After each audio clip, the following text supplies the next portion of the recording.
कामयार अस्पताल के कॉरिडोर में अपने बेटे को गोद में लिए खड़ा होता है।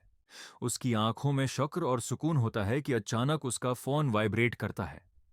स्क्रीन पर पाकिस्तान से उन्नोन नंबर चमक रहा होता है।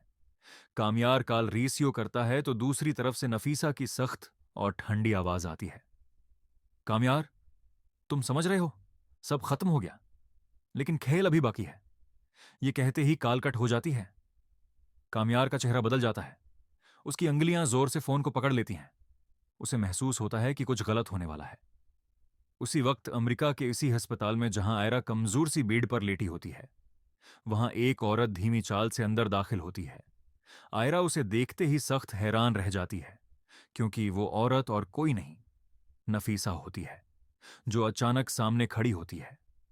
नफीसा के चेहरे पर मुस्कुराहट होती है, लेकिन आंखों में जहर भरा होता है। वो कहती है, आयरा, तुम्हें लगता है कामयार ने तुम्हें मुझसे छीन लिया, लेकिन सच ये है कि जो चीज मेरी मर्जी के बगैर मेरे हाथ से निकल जाए, उसे मैं खुद तोड़ देती हूं। आयरा कमजोर आवाज में कहती है, अम्मी प्लीज, अब बहुत हो चुका है। लेकिन नफीसा का लहजा और सख्त हो जाता है। पाकिस्तान में सहेल चुपचाप एक पुरानी फाइल टेबल पर फेंक देता है। दादी वहेल चेयर पर बैठी सब कुछ सुन रही होती हैं।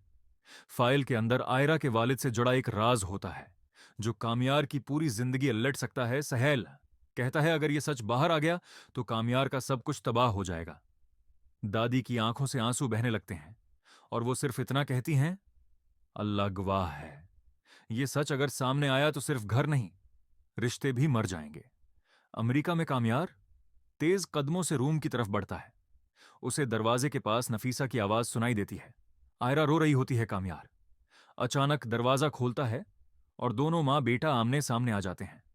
कामयार गुस्से और दर्द के मिले जले लहजे में कहता है, बस बहुत हो चुका अम्मी, अगर आपने एक और कदम भी आगे बढ़ाया तो मैं वो सच खुद दुनिया के सामने ले आऊंगा जो आप सालों से छुपाती आ रही हैं। नफीसा के चेहरे से रंग उड़ जाता है। कमरा बिल्कुल खामोश हो जाता है और मंजर कामयार के हाथ में पकड़ी इस फाइल पर ठहर जाता है जो सब कुछ बदल सकती है।